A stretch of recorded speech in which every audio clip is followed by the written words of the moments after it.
Duel just got itself one of its strongest ever grind decks. No, not that kind of grinding. We got ourselves Altergeist, a deck list which at this point I'm pretty convinced an alternative win con for it is your opponent legitimately dying of old age before the duel finishes. And I use this deck list to snail's pace my way straight into Kia games.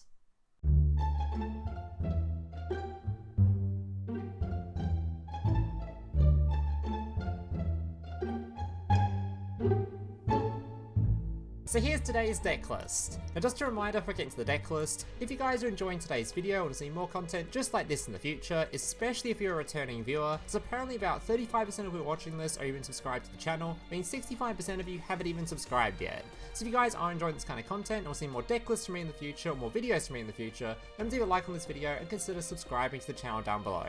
Also, I still have a whole bunch of deck lists planned around the latest box, things like your Cyburst, your Paleos, your Ubel Heroes, all that kind of stuff. So if you want to see any of those videos, remember to leave a like, consider subscribing so you don't miss out. So today's deck list is obviously going to be Altergeist. Now before we get into anything else, I do want to briefly touch on the skill, because the only thing I would change in this deck list is the skill, and I don't even know what I would change it to, because I've tried a few other sort of options, and I haven't seen a single skill so far that has worked well with this deck list at all. The most you get is like life point boost alpha, just so you don't die as often, but then again this skill gives you 2000 life points sometimes, so maybe it's better. Sometimes I see monster move being useful, because a lot of the time you clog up your link zones with these monsters, and because your Altergeist cards can't be turned into Hexstia when they're used in combination with these, because this requires specifically Altergeist, maybe monster move to just get these things out of your link zones, considering their arrows don't let you do any more link summoning. I don't know, the rest of the stuff though, there just isn't any skills that seem good, so go your hardest, use whatever skill you like, it literally doesn't matter. This deck could legitimately go skillless, and you'd still reach Cog with it. In fact, I basically did get Cog without using this skill, like, at all. Alright, let's talk about the cards themselves. So this deck list has 5 main Altergeist monsters. The first one being your Altergeist Multifaker. This is by far the most important card in your deck list, and when you have the option to search for it, you're probably going to be searching for it if you don't already have it. This card, whenever you activate a trap card, it can summon itself from your hand, and then special summon out another Altergeist straight from your deck. And generally the card you're going to be searching for is going to be your Silquitous. This card, as a quick effect, can target Altergeist cards you control and return to the hand, target cards your opponent controls and return them to hand. Very, very strong effect, especially considering this thing can target any card that is an Altergeist. So that can be any of your monsters, or it can also target your Manifestation and recycle this card. And if you don't know what this does, it's basically just a trap card that upon activation summons a card from your graveyard, and then it becomes like an equipped spell attached to it. So you can bounce this card straight back to your hand, and yeah, you can just recycle it that way. Alright, then we have the other second most important card in this deck list, Altergeist Meluseek. This card is your main starter for the deck, as basically this thing, when it goes to the graveyard from the field, you can search for an Altergeist monster from your deck. So you can grab your Multifaker from your deck using this card by just simply summoning it and turning it into a Linkuriboh or turning it into a Artemis. So, main searcher. It also has a nice little bonus effect where it can attack your opponent directly, and when it does so, it can send a card on your opponent's field to the graveyard. So, nice little bit of non-destruction removal in the deck list as well, but it is still a targeting effect. Alright, then we have your Altergeist Marionetter. This thing on normal summon grabs Altergeist traps from your deck and sets them face down on the field. Now keep in mind, unfortunately your personal spoofing isn't actually an Altergeist card, so this thing can't search for it, which is a bit of a bummer, so the only target at the moment is going to be your Manifestation. There are some other Altergeist trap cards in the game, but I just find they're not all that useful, so I'm just playing 2 copies of this. And finally, we have your Altergeist Kunquery. This thing is basically the Kiteroid for the deck, sort of.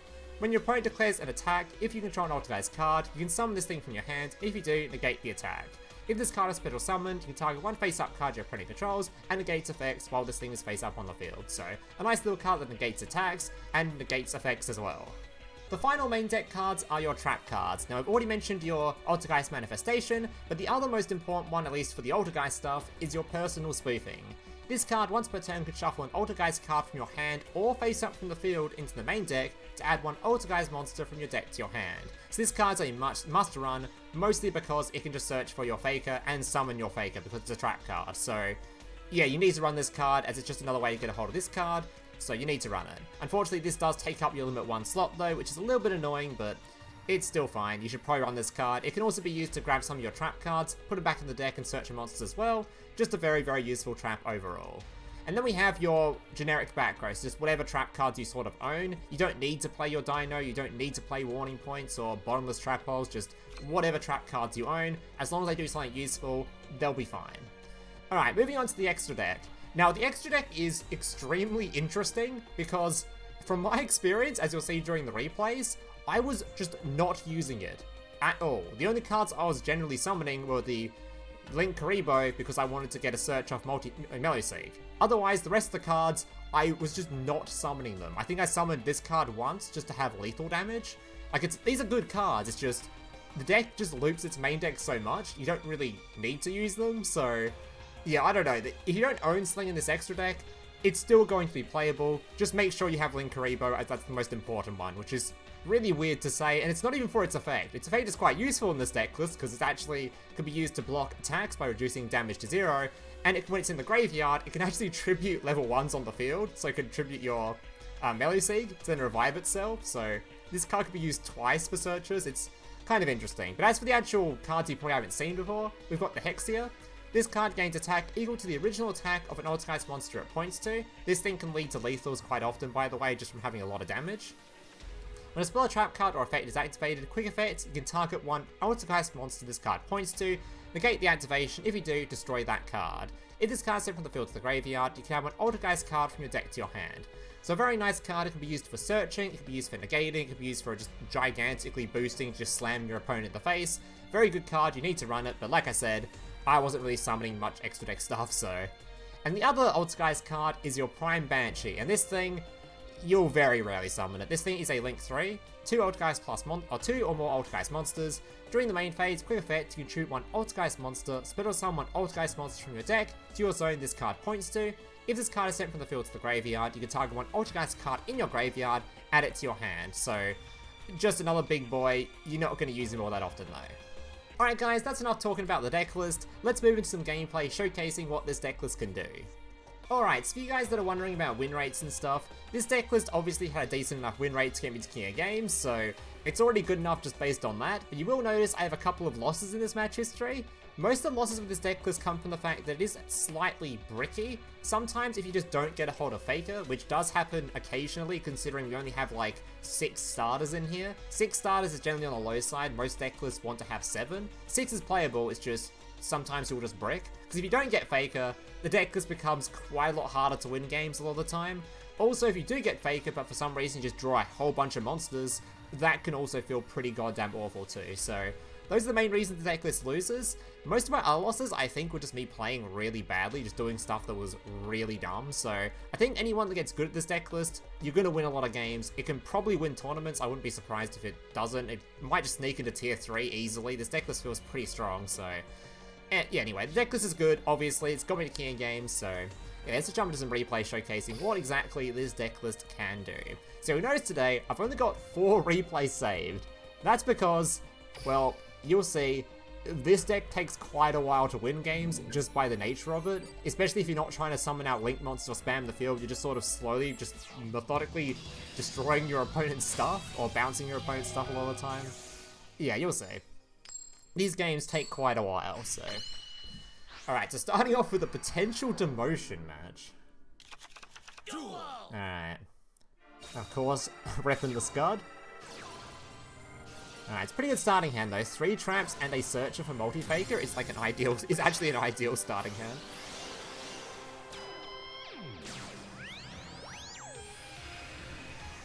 It's crazy to think there's actually more support they could give to this deck list too. This deck list, honestly in the future, if they just give it a slight bit more support or a better skill, it could just be a tier 1 sort of a deck. It's so good. Alright, so we get Book of Moon, which is annoying because obviously we can't link summon, so we can't get a search for a Multifaker. That's fine, I drew a billion trap cards, so I think I can delay the game enough. Alright, waiting for the draw phase. As soon as it's got a card in hand, this thing can no longer negate things, so I'm going to potentially try to banish it. He unfortunately traces me, but that's fine. I still got off field. Alright, goes for a Synchro Summon, whipping out. Oh, sorry, Link Summon actually. Whipping out the Booster Dragon. I'm not going to do anything about this because I just don't care. I'm going to banish that card though, because if we banish this thing, it won't get to use its effect to search for stuff. He destroys my Multifaker, which is nice, so I just get a search off of it. Good on him. Didn't search for Multifaker here though, because I didn't actually have a trap card I could activate, so instead I'm going to grab a Manifestation so I can bring back this card and then just search for Multifaker that way. Alright. Because this card, by the way, I don't think I mentioned this during the Decklist portion, can actually tribute itself to revive monsters from your graveyard. So I can revive the Meluseek, get a search, and there's the Multifaker. And we now have a trap card set we can use for it. Alright, Mystical Space Typhoon, popping the staff. Don't care too much, waiting for the end phase, and then during the end phase I'm just going to slam everything onto the field. Not going to summon Multifaker though, because I clogged my field a little bit. Alright, bouncing his card, of course. Using the 2 monsters on field to go into a Link summon. Just summoning a Knightmare Phoenix to get rid of his field spell. And also getting a card draw out of it. Gaining 2,000 life points with the skill, hitting my opponent a little bit. There was probably some sort of lethal there, but I just didn't really care for it. I'm just like, yeah, I'll just... whatever the most obvious play is, that's definitely going to win me the game. Slight misplay here. I decided to bounce this thing because I forgot he hadn't normal summoned yet, so bit troll. I could just waited for him to go into whatever Xyz or Synchro we want to go into. There's no reason to do this yet. Especially considering we had a Linkuriboh on field that could reduce the attack of whatever it was, so it's whatever. There's a chance he just summons that Synchro that nukes the field, and that would have been pretty bad. I lost all my monsters. I probably still would have won from there because I had a revive on field, but... tries to swing in, I just reduce his attack to 0, so it's fine. Bait out the Berserker, and now he's just... yeah, he's dead. Kill him via however means I like. It's a nice little example there of just slow, methodically beating someone. Alright, on to game number 2. And every single game with this deck list should feel like that, where you're just taking quite a lot of turns. A lot of the time, I think it was a good example of from like IRL people playing against this deck. When you play against Altergeist, you never really feel like you're losing until you just lose. Because you're just playing against a deck that just takes forever to kill you, so you keep doing plays every single turn, but then you just... oh, I've run out of resources, and you lose. That's generally what this deck list does to people. Alright. So you're Link summoning out a copy of the Linkuriboh, getting a search. Another stupid thing I kept doing here, by the way, is I keep putting Linkuriboh on this side of the field. You should put it over here. The downwards arrow is actually important, because if I wanted to summon out my Hexstia, Hexstia's arrow points to the right, and its negate effect only works to the right. So if I summoned it here, I can't use the negate effect. So I should always put Linkuriboh over here if I can. This was dumb positioning, but it's whatever. I don't expect the Linkuriboh to stay on the field that long anyway. Alright, opponent summoning Duel. I should probably be making a video on this deck list at some point. I've been asked quite a few times in my Discord too, so I'll look into it at some point. Still got quite a few videos on the agenda, so I think this one won't be the next ones I make. I think Paleo's before this one, but we'll see. Alright, Eternal Bond, gonna be adding a Miracle Contact. I basically want to set up my field a lot of the time against this deck list so it's just not weak to Sewer Poly, so just relying a lot on the back row. Using his card, he summons out the other one from the deck. This triggers my Multifaker. Multifaker's of course going to bounce the annoying one. Toss that shit back in his hand. And when he swings in, I'm just going to summon out my monster, negating his monster so he can't actually kill my thing. I just don't really care. Hitting into the Linkuriboh. Linkuriboh can pop it, but we don't really care. I can now pop the Linkuriboh. Bouncing his last card before the end phase and passing back in case it was like a trap card or something. Also means I now have 2 slots available for potential summons. Here's a cool little interaction, by the way.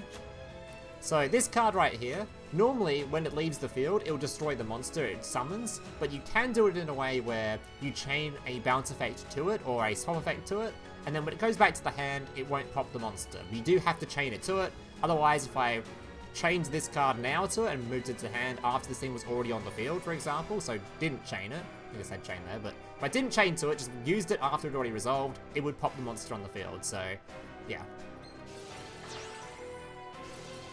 Alright, so then reviving the Linkuriboh back from the graveyard, tributing to level 1, getting a second search. Marionetter gets warning pointed. I don't think it really matters at this point, even if it takes another whole 2 turns to kill him, doesn't really matter.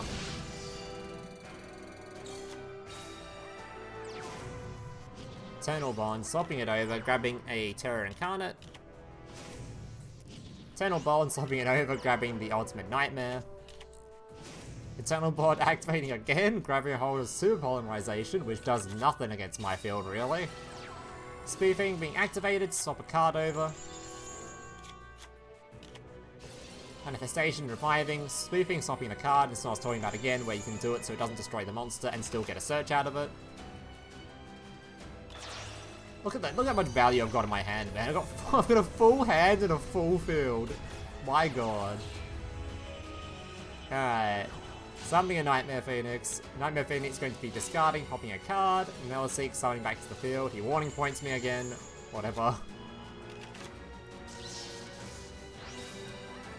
Summoning Marionetter, summoning the Revive Trap, and he just concedes. Yeah, that was a lot of bullying goes on with this deck list.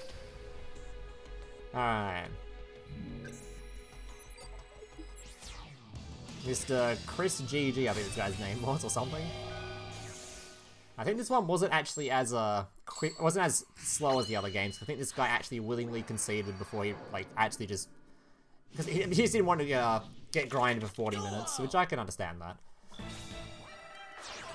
Alright, so signing the monster, linking it off. This deck is very reliant on very reliant on Multifaker, so if you don't open it or a way to search it, it does feel pretty bad. Even here, only having one trap card is pretty sketch. Like, if this card was a warning point, for example, my opponent has MST. He MSTs this. What am I going to do? I can't summon anything, so I can't summon Multifaker in response to just MSTing a warning point, so this deck can feel a little bit bricky sometimes, so this hand wasn't ideal. But I can summon the Multifaker now, so summoning the Multifaker, having a bounce effect, can bounce my Multifaker, returning a card to hand. Luckily drew another trap card, so we're all good. Book of Moon swinging in, he tries to fit my thing face down. In response, I'm just going to bounce his trap card. This thing I probably should put an attack for an extra 800 there. Alright. Grabs his Gazelle. I'm going to be spoofing to try to get Multifaker on the field, or another trap, or another monster on the field. Multifaker summon, summoning out a monster from the deck list. Bouncing it back to my hand, bouncing his card to his hand, and now I have a search for another trap card. So Marionetter going to grab me a trap card, he warning points me, which, I'm going to be honest, would be really annoying, but I can just bounce it in response and still get my search, so don't care. And he just, yeah, he realizes what's going on here, he's not winning that one. He may be able to survive another 15 turns, but he's going to lose. Alright. Final replay. This was actually the COG rank up, which is weird. Normally I don't actually get to show the COG rank ups in my videos, because they're normally just really scuffed games. This one was actually a good game, so I could show it. This one was me just doing the classic, I know what the choke point is in this deck list, I'm going to use it on you, and you're going to lose. Alright, Marionetta summoning from the deck, or grabbing from the deck. Tributing it off, Link summoning. I think nearly all these replays I happen to go first. This deck is fine going second too, it's just, it happens to be going first with most of these. It's supposed to just set back row if you go second.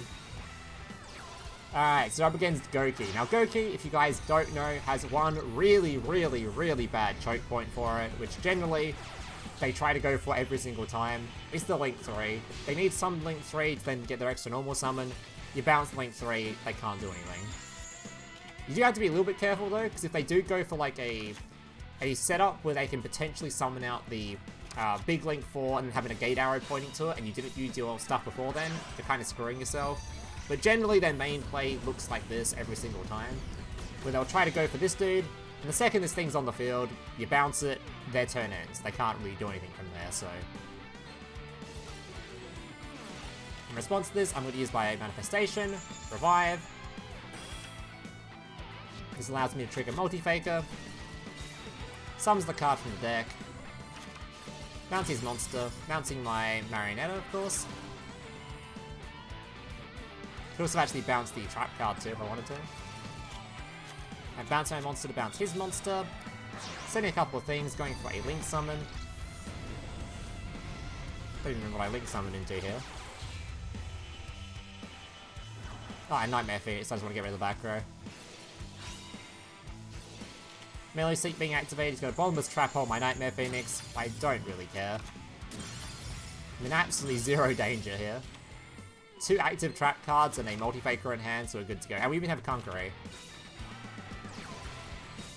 So once again, I'm just going to sit here and wait, because I know this Decklist can't play through that link if he gets to Link 3.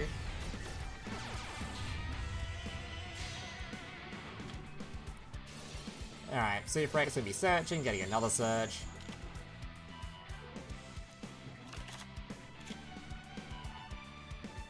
This poor guy. Look how many cards he's got in hand. This guy's generating as much advantage as me. It's just his decklist doesn't work in the same way. He's just generating a shit ton of monsters which do absolutely nothing. The second they become big monsters, I get rid of them. There's an ogre. Activating my manifestation, summoning my dude, bouncing my card, so I can clear up some zone space if I want to. And yeah, he's pretty good. And now we're going to finally summon out an Altergeist Link monster, the only one I summoned in this entire video. Hexstia. Meluseek, summoning, or getting a search. Gonna be grabbing the trap card as well, because it got sent to the graveyard. I think I actually didn't mention that during the decklist portion. When this thing goes to the graveyard, it can add back trap cards. Alright, summon, 3100 attack, still got a full field, a full hand, and he's just dead. Alright guys, that's gonna do it for today's video. Hope you guys enjoyed it. If you don't, leave a like, subscribe, all that kind of stuff. And yeah, hope to see you guys in the next one. Still got a bunch of videos planned, of course, so if you want to see any of those, remember to subscribe. And yeah, thank you guys for watching. Hope to see you in the next one. Laters. Hey, big brother, can I watch SpongeBob? Shut up, Mokuba. I'm busy flagging YouTube videos to compensate for the fact that I have an extremely small penis. Oh.